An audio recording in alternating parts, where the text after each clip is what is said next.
Cher professeur, honorablement... Alexandre, j'aurais bien aimé commencer en fait, moi aussi.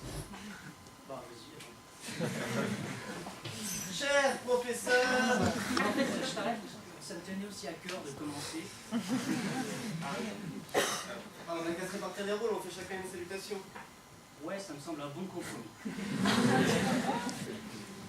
Cher professeur, Honorable membre du jury, bienveillant contradicteur, public chéri, le compromis est-il la solution des faibles?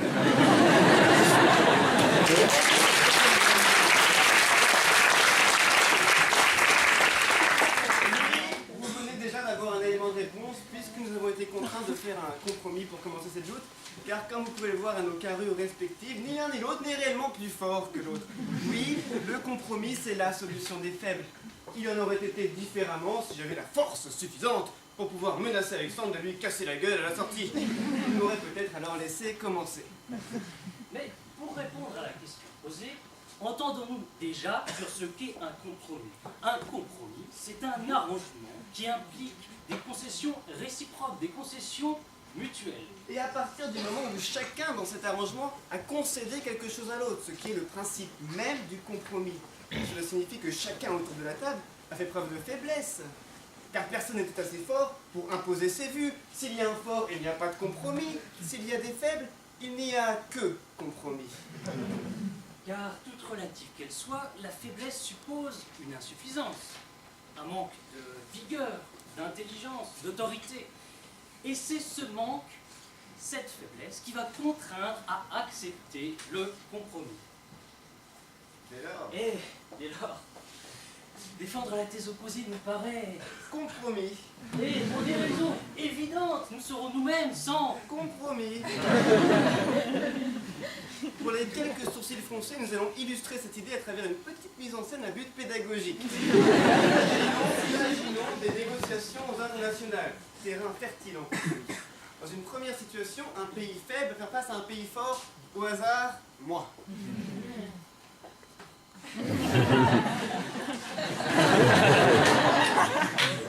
Bonjour États-Unis. Bonjour.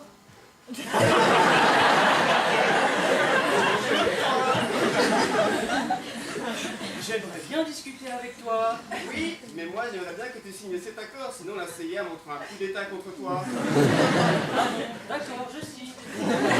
Voilà, vous pouvez assister à des négociations internationales, légèrement simplifiées, très légèrement, et dans ces négociations, il y avait un fort et un faible. Il n'y a donc pas de compromis, le fort peut imposer ses intérêts. Maintenant, imaginons une situation avec deux pays faibles. Mettons le Royaume-Uni et la France. Tant pis pour les gaullistes s'il y en a dans la salle. Bonjour France. Bonjour Royaume-Uni. J'aimerais que tu signes cet accord. Et moi j'aimerais que tu signes celui-là. Oui, mais moi si tu ne le signes pas, je vais faire du protectionnisme sur tes produits. Et moi si tu le signes pas, je ferai aussi du protectionnisme sur tes produits. Oh ben zut alors.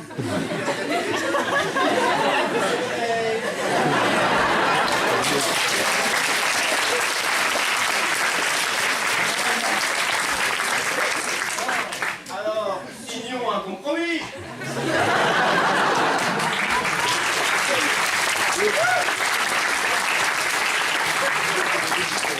On arrête de faire les cons. Promis.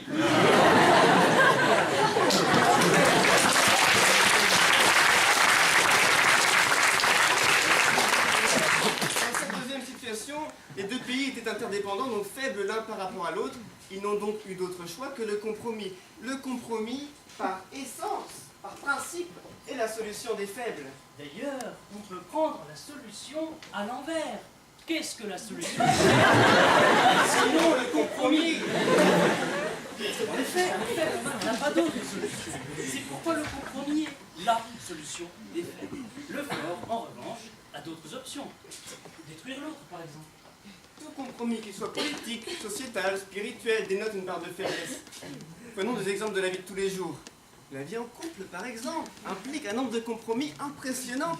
D'ailleurs, si j'avais su... Un exemple au hasard. Si manger des pâtes carbonara tous les soirs ne vous dérange pas, mais que votre copine préférait manger des aubergines, ça rime. Vous ne pourrez pas lui imposer, même s'il s'agit du sexe faible, vous ne pourrez pas lui imposer de manger des pâtes tous les soirs. Pourquoi? Parce que vous aussi, figurez-vous que vous êtes faible, et votre faiblesse vient du fait que vous vous savez dépendant d'elle. Vous vous doutez bien que si vous lui imposez de manger des pâtes tous les soirs, elle risque de vous quitter, ça vous ferait de la peine, mais comme les pâtes.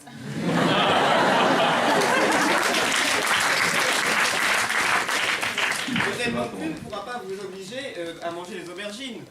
Hein? Vous arriverez donc à un compromis du style on mange des tortellini aux aubergines, ou alors on fait un soir sur deux. Mais allons plus loin, la société elle-même est un compromis.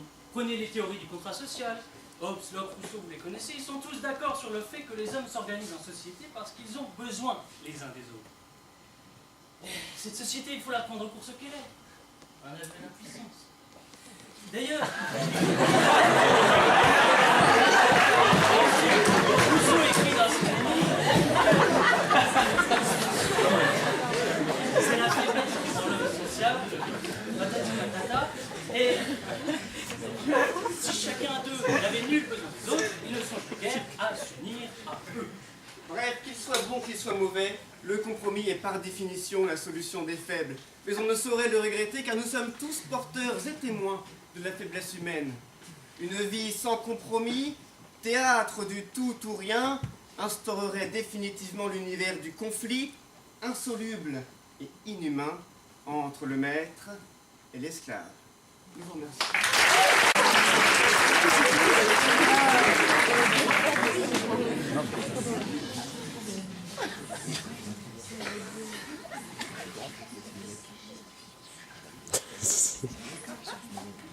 Madame la professeure, monsieur le professeur, Mesdames et messieurs les jurés, cher public, si nous sommes ici ce soir devant vous, c'est le résultat d'un compromis. sommes-nous faibles pour autant? Eh bien non! Non, parce que ce soir, nous sommes ici devant vous alors que rien ne nous destinait à prendre ensemble la parole. Vous nous voyez côte à côte, Brandissant le même étendard.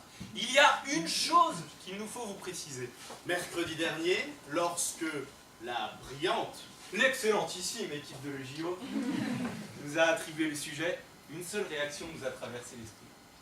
Moi, moi, avec lui, avec lui, jamais. et pourtant, Et pourtant, faisant fi de nos différends, de notre dégoût mutuel, nous voulons ce soir vous proposer notre vision commune. vous qui ce soir avez fait un compromis, en ne choisissant pas forcément votre voisine ou votre voisin. Cache-le d'ailleurs, ça se voit.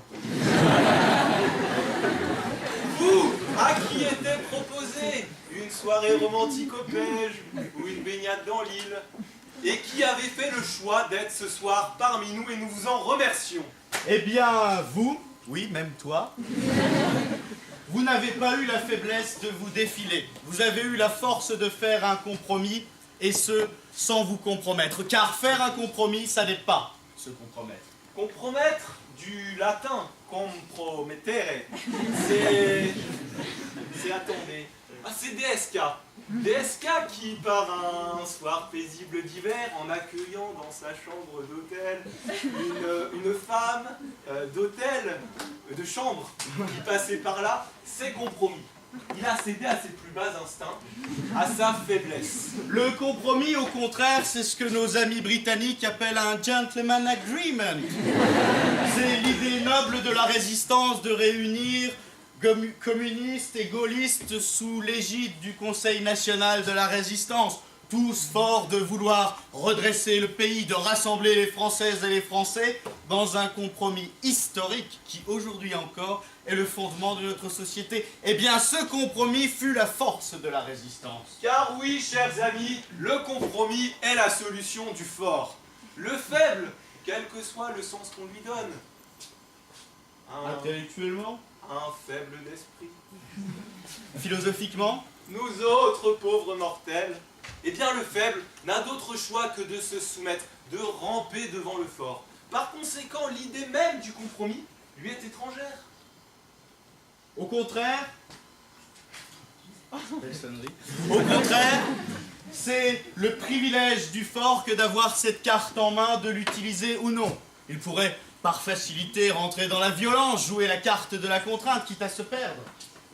Le fort, bien au contraire, le fort va privilégier l'intérêt général. Et nous croyons, nous au fort, à cet homme qui va privilégier l'esprit, et nous aussi nous croyons aux forces de l'esprit, sur les petits intérêts privés, les petits arrangements mutuels.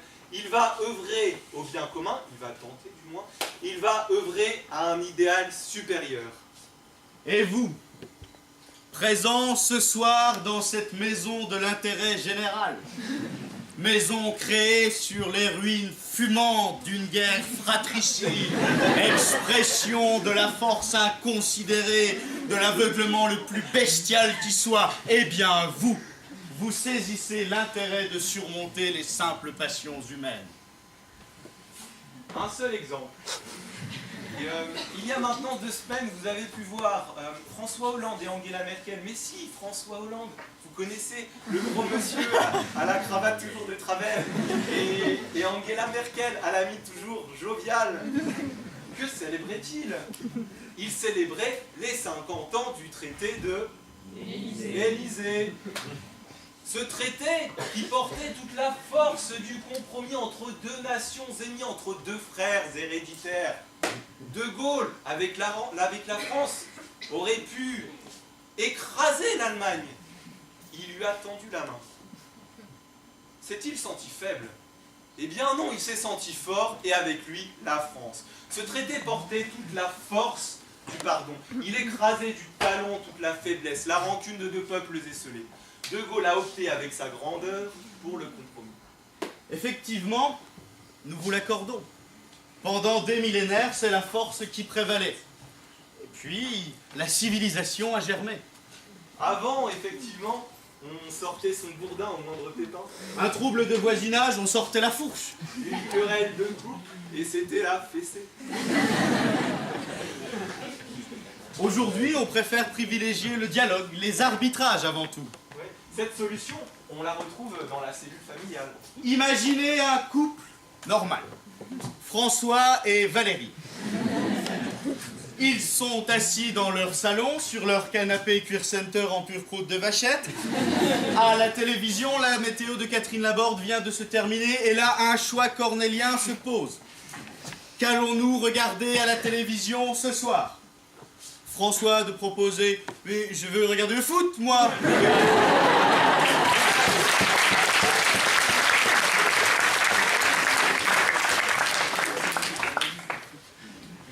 Et Valérie, allons François, c'est sur Thérèse.com ce soir. La solution de facilité c'eût été d'acheter une 2e télévision. Mais non, ils s'aiment. Ils veulent passer la soirée ensemble, ils font donc un compromis. François et Valérie regarderont sur Thérèse.com. Et, promis juré, François, elle ne tweetera plus. Aussi donc, vous l'avez compris, le compromis n'est pas la solution du faible, il n'est même pas une de ces solutions. Le compromis, c'est l'une des solutions des forts lorsqu'il privilégie l'intelligence et le dialogue. Aussi ce soir, nous formulons ces vers pour l'humanité. Ah, si chaque homme, au tréfonds de son cœur, pouvait fort se puiser et s'affranchir des peurs. L'humanité verrait peut-être son salut, respectant ainsi la parole de Jésus. Veuillez nous excuser ces vers de Mirliton, mais avouez avec nous que le moyen est bon. Il nous fallait ce soir raviver la mémoire, pousser la réflexion et invoquer l'histoire. Demain, dès l'aube, ensemble nous marcherons. Unis par ce cri, nous nous prometterons de faire preuve de bon sens, d'user d'intelligence, il ne tiendra qu'à nous de saisir cette chance. Frères humains, nous vous en conjurons. Sondez votre âme noble, ensemble jurons que de la violence il nous faut faire fi, que seul l'effort use du compromis. Merci. Nous remercions ensemble votre chorégraphe qui a très bien travaillé. Et deuxièmement, vous parliez au début de votre petite présentation des problèmes de carrure. Or, visiblement, vous voyez, Thibaut est un peu plus grand que moi, ça se voit, voilà, il est un peu plus fort aussi. Et pourtant, nous avons privilégié le compromis. Il m'a octroyé le compromis de pouvoir finir cette magnifique joute. Alors, moi, ce qui me dérange... C'était préparé? Non, il y a des gens qui ont du talent dans la vie.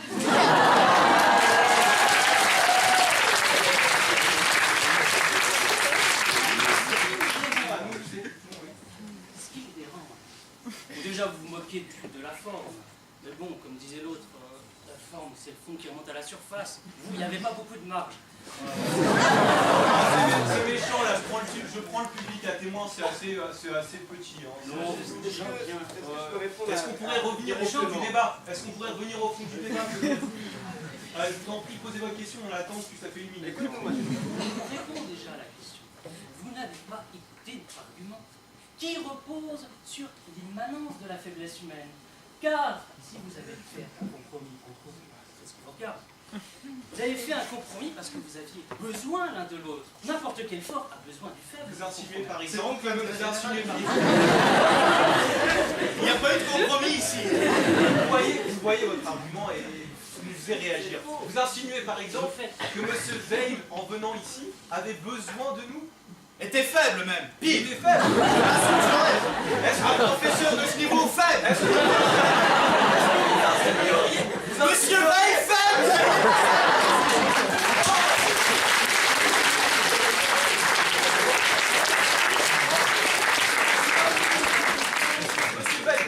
Monsieur Veil, excusez-moi, je vous pose une question. Laissez-nous poser cette question. Vous auriez été assez faible, rassurez-nous. Bon. Monsieur Veil, à ce que je sache, a fait le compromis. Je pense qu'il avait envie de venir ce soir et qu'il n'a pas été déçu. Il avait peut-être de meilleures choses à la maison. Non, il a fait Je vous ai laissé parler. Une dégustation de vin. Pour avancer, on peut discuter. Comment? Pour revenir au début, rediscutons. Vous avez fait un compromis car vous saviez très bien que si vous faisiez la joute tout seul, ça ne marchait pas, vous deviez être deux. On est tous faibles. Monsieur Veil, désolé, mais enfin, c'est la faiblesse humaine. Nous avons tous nos faiblesses. Personne ne peut assurer ici, même malgré votre prétention, que vous n'avez aucune faiblesse. Nous avons chacun besoin les uns des autres, puisque nous avons dit la société même est un Ah, c'est compromis. magnifique. Et vous n'avez pas répondu à la question. Rémi a dit, dans sa conclusion, le compromis n'est pas la solution du faible, mais c'est toute la nuance de la question. Le compromis était la solution des faibles, c'est au pluriel, c'est individuellement.